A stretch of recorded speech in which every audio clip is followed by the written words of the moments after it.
Então, em relação aí ao objeto não previsto em lei, é quando o seu conteúdo é distinto do previsto na lei. No caso, a aplicação de uma dada penalidade por 10 dias, quando previsto em lei, seria de 5 dias, por exemplo. Então, o objeto diferente daquele que a lei prevê para a situação ocorre, mesmo efetuando em enquadramento correto entre o pressuposto de fato e a norma. A administração pratica o ato como objeto distinto do previsto em lei para um enquadramento. Por exemplo, se fosse um erro de enquadramento, seria vício de motivo ilegítimo. E agora, em relação ao abuso de poder.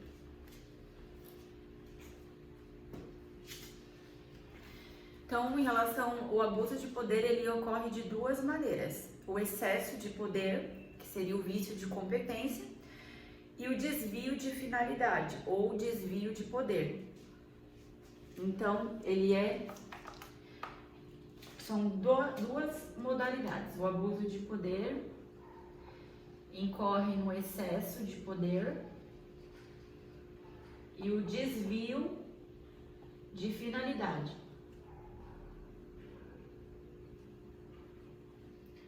O excesso de poder é o vício de competência. Aqui ocorre, por exemplo, quando o agente excede os limites a ele imposto por lei. E o de finalidade, o desvio de finalidade, ele é o vício de finalidade. No caso, a finalidade pelo qual ele ocorre não foi atendido. Então, em relação aos atos vinculados e discricionários, né? Então, em relação à vincularidade e à discricionariedade dos atos administrativos,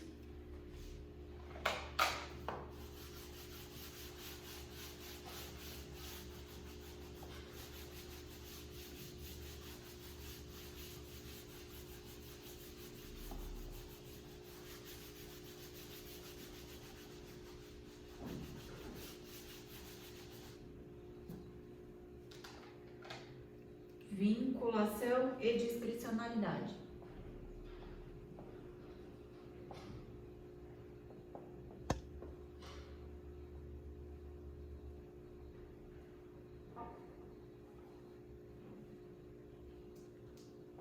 Que são os atos administrativos vinculados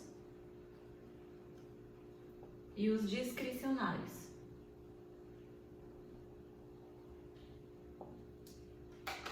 Então, o que seria isso? Os atos vinculados, no caso, o agente público, ele não tem nenhuma margem de liberdade para escolha, né? Nenhum dos seus elementos, porque eles já estão pré-estabelecidos por lei. Agora, já nos atos discricionários, são vinculados os elementos apenas de competência, finalidade e forma. Mas os demais são discricionários, podendo o agente administrativo efetuar aí as suas escolhas. Então, essa liberdade ela não é total, pois não existe ato totalmente discricionário. Deve corresponder às figuras previamente definidas, delimitadas por lei, segundo o atributo da tipicidade. Então, no caso, apenas os elementos competência nos atos discricionários. Competência, finalidade e forma, eles são elementos vinculados, não podem ser alterados.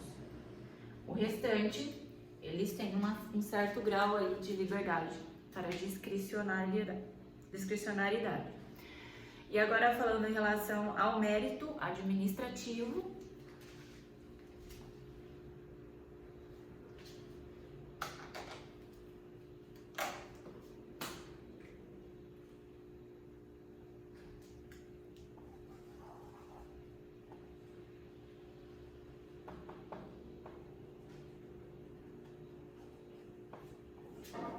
o mérito administrativo são, no caso, as prerrogativas da administração para praticar atos discricionários fundados em uma análise de oportunidade e conveniência se o momento para praticar o ato é adequado, e a conveniência, se o ato é interessante ao interesse público. Então, é o juízo de mérito que é feito aí nos atos discricionários. Então, recai apenas sobre os elementos motivo e objeto. Então, só existe mérito administrativo em atos discricionários e recai apenas sobre os elementos motivo e objeto, a parte discricionária do ato administrativo. Então, as diferenças aí entre os atos vinculados e os atos discricionários.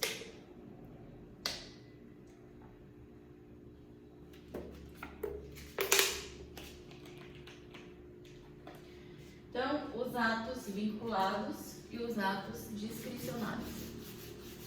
Diferenças.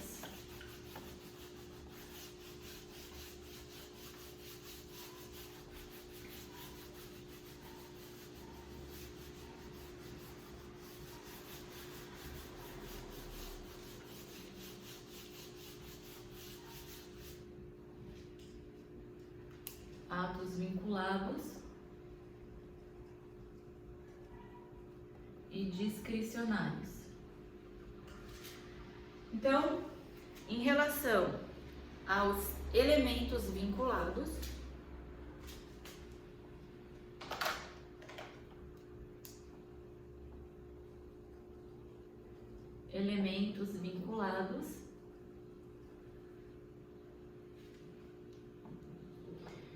no ato vinculado são todos os elementos. E nos atos discricionários, apenas a competência, a finalidade e a forma são elementos vinculados. E em relação aos elementos discricionários,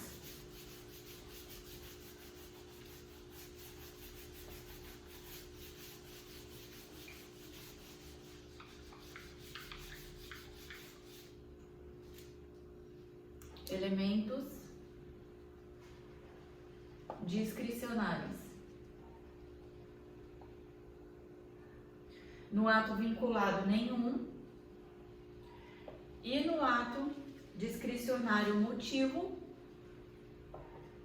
e o objeto. Também faz parte do juízo de mérito, de acordo aí com a oportunidade e conveniência. Recai sobre esses dois elementos, oportunidade e conveniência em relação ao motivo e ao objeto. Então, o judiciário ele não pode efetuar o controle de mérito do ato administrativo, portanto, somente a própria administração pode, que resulta na sua revogação e não anulação, que é um controle de legalidade ou legitimidade feita pela administração pública. O judiciário ele pode efetuar o controle de atos discricionários, mas nunca o de mérito do ato, somente da legalidade ou legitimidade do ato, resultando em sua anulação em caso de vício em seu elemento. Então, aí o poder judiciário, em relação ao poder judiciário,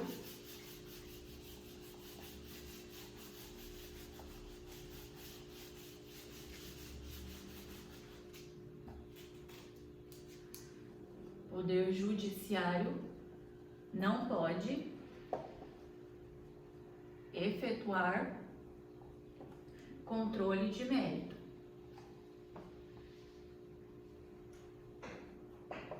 Somente a administração.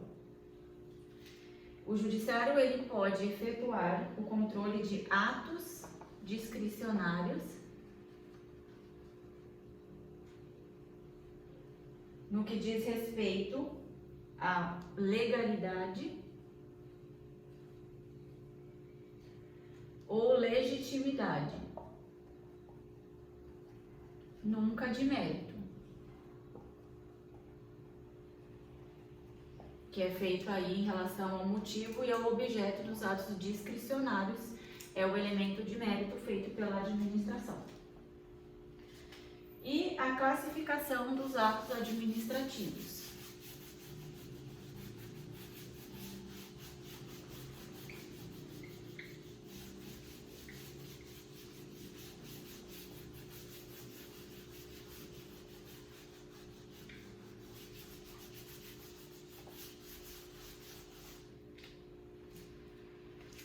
Então, a classificação dos atos administrativos.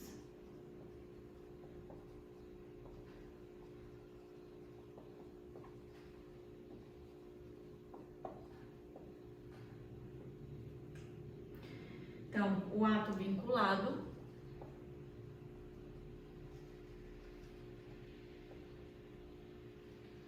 e o ato discricionário. Então, a classificação com relação à liberdade dos atos, primeiramente. O ato vinculado não há margem para a liberdade. E o ato discricionário há certa liberdade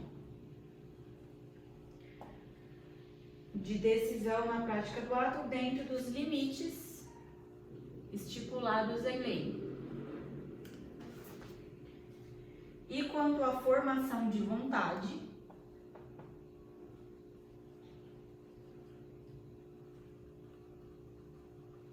os atos, eles são simples,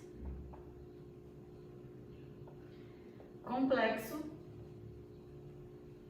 e composto. Então, o que seria aí o ato simples? O ato simples, ele é a vontade de um único órgão, singular ou colegiado, e referente a um único ato. Então, simples é um único órgão, colegiado ou singular, e um único ato. O ato complexo é a vontade de dois ou mais órgãos, em relação a um único ato. Dois ou mais órgãos é o ato complexo, em relação a um ato. E o ato composto, ele é a vontade de um único órgão, só que dois órgãos colegiando sobre dois atos, no caso um ato principal mais um ato acessório. Um único órgão sobre um ato principal e um ato acessório. E também as demais classificações. Em relação à sua estrutura, os atos eles podem ser abstratos, concretos, e também quanto ao destinatário do ato. Então, quanto à sua estrutura,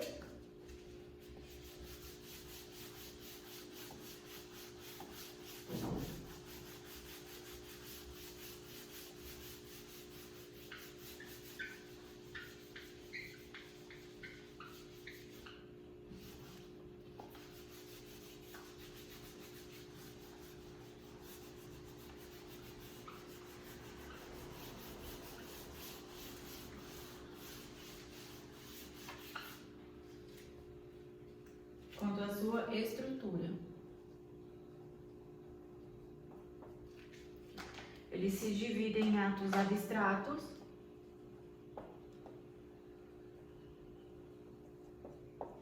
concreto. Então, no caso, os atos abstratos, eles disciplinam situações aplicáveis a um número indeterminado de casos. São atos gerais, por exemplo, os atos normativos. Então, os abstratos situam sobre um número indeterminado de casos. Exemplos, atos normativos. O concreto, eles tratam de um caso específico, são os atos individuais. O concreto, ele é específico, são os atos individuais. E com relação ao destinatário do ato,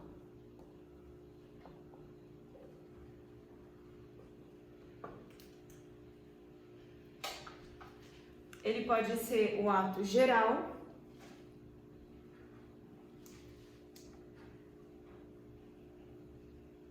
que são, no caso, os atos e os atos individuais. Então, os atos gerais, eles possuem destinatários determinados, podem ser direcionados a um único. No caso, os atos gerais, eles têm um número indeterminado de destinatários, né? Os gerais, indeterminado. E eles são, a maioria deles, normativos, dotados de generalidade e abstração. Normativos, dotados de generalidade e abstração. E discricionários quanto ao conteúdo, prevalecem sobre os individuais. E os atos individuais, eles possuem destinatários determinados. Podem ser direcionados a um único destinatário, são os atos individuais singulares, ou a múltiplos destinatários coletivos. Destinatário coletivo. Então, no caso, o ato discricionário, os atos gerais, eles são normativos, dotados de generalidade, e eles são discricionários quanto ao conteúdo, e eles prevalecem sobre os individuais e só podem ser impugnados judicialmente, de modo incidental, para atestar a sua eficácia no caso concreto. São sempre revogáveis, mesmo se gerarem direitos adquiridos. Então, aqui os atos individuais são sempre revogáveis.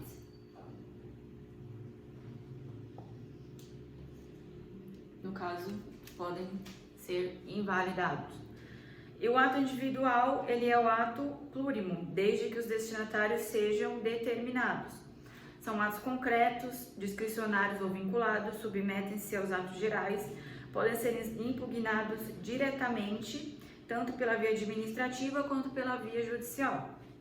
Não podem ser revogados, se gerarem direitos adquiridos. Exemplo, nomeação do servidor público, desapropriação de bens de um particular, etc. Então, os individuais, eles não podem ser revogados quando gerarem direitos adquiridos. E quanto ao âmbito de aplicação.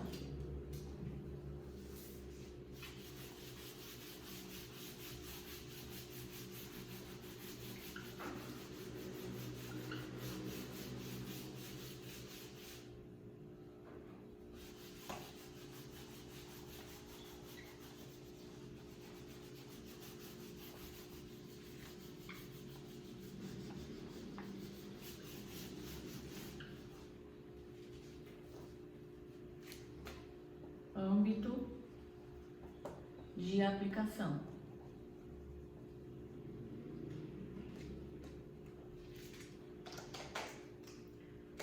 Se dividem em ato interno e ato externo. Então, o ato interno, eles produzem efeitos no interior da administração pública. Em regra, eles não requerem publicação oficial. Então, interno dá efeitos internos no interior da administração pública. E os atos externos, eles produzem efeitos fora da administração pública e, em regra, requerem publicação oficial. Efeitos externos, administração pública, e requerem publicação oficial.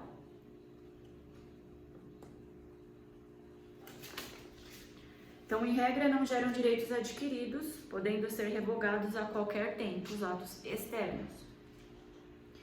E quanto à prerrogativa com que atua a administração, eles se dividem em três.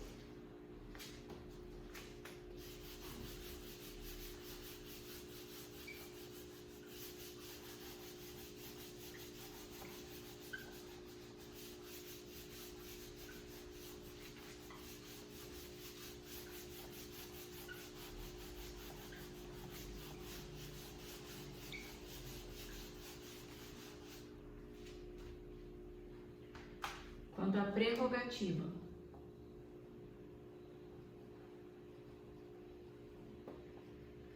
Com que atua a administração.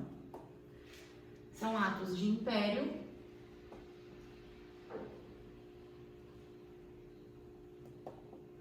atos de gestão e atos de expediente. São as prerrogativas aí com que atua a administração. Então, o ato de império ou de autoridade também é outro nome, autoridade.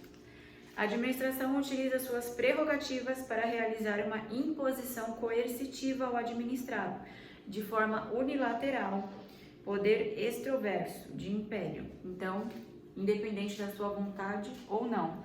Então, a administração utiliza aí a sua imposição coercitiva.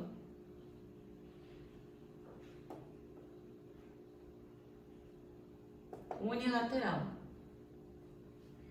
Por exemplo, podemos exemplificar como apreensão de mercadoria,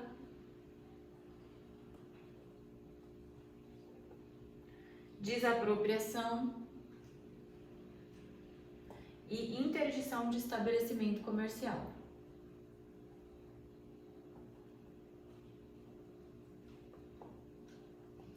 E os atos de gestão, a administração, ela efetua a gestão de seus bens e serviços em situação de igualdade com o particular, sem uso de sua supremacia do poder extroverso, no caso, como no caso dos atos de império. Então, podemos exemplificar aqui de gestão como celebração de contrato de locação,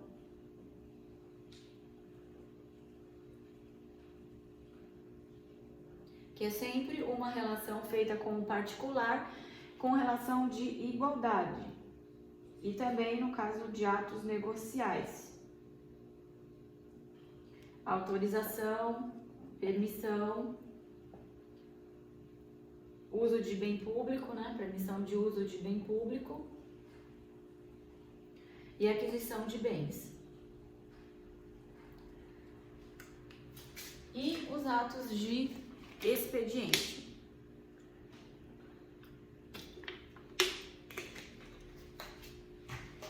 Então, os atos de expediente, a administração em sua rotina interna pratica atos sem conteúdo decisório. Então, em relação à rotina interna da administração.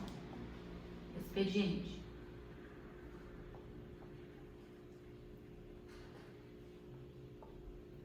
Exemplo, junta de documentos de um processo. Por exemplo, também manifestação de processo, protocolo, petição. Todos esses são atos de expediente. E agora, com relação aos efeitos dos atos administrativos.